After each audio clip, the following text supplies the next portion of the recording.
Perkenalkan, nama saya Natasha Timothy Chua. Saya naik kelas 3 di SDK BPK Penabur Cirebon.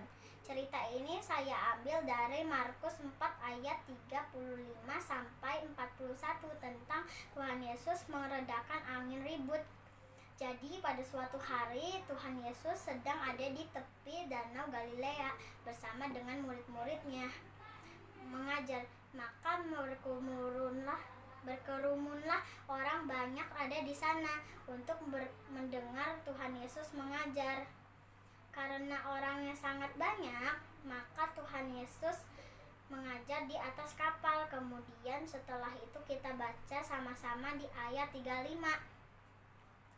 Pada hari itu, waktu sudah petang, marilah kita bertolak ke seberang.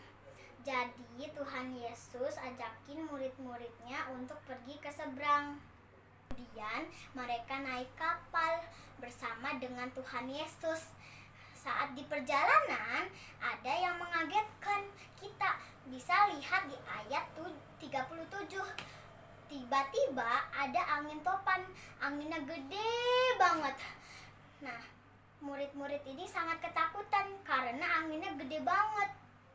Nah, tapi luar biasanya saat murid-murid lagi ketakutan, teriak-teriak, "Tolong, kita mati nih, anginnya besar, kapalnya kemasukan air." Mereka takut tenggelam. Tapi waktu itu Tuhan Yesus ada di mana? Teman-teman ada yang bisa tebak gak? Tuhan Yesus lagi ngapain? Iya, Tuhan Yesus lagi tidur.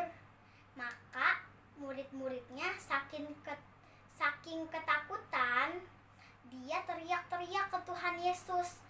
"Tuhan Yesus, tolong, kita binasa."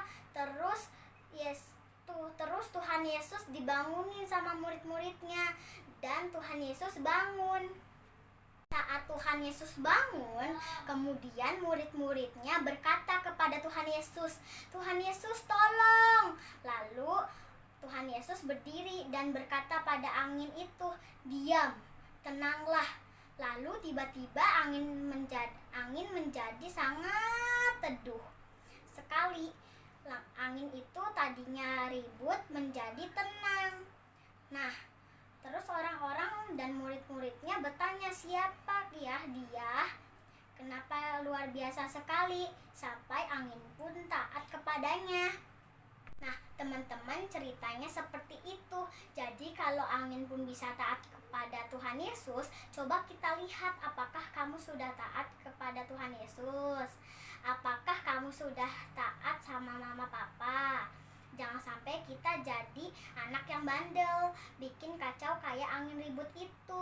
Dan di keadaan seperti sekarang, karena adanya virus COVID-19, kita belajar supaya kita jangan mudah takut kayak murid-murid tadi. Tetap percaya bahwa Tuhan Yesus pasti akan menolong supaya virus COVID-19 dapat segera terselesaikan. Terima kasih teman-teman sudah mendengarkan cerita saya. Tuhan Yesus memberkati kita semua. Dadah.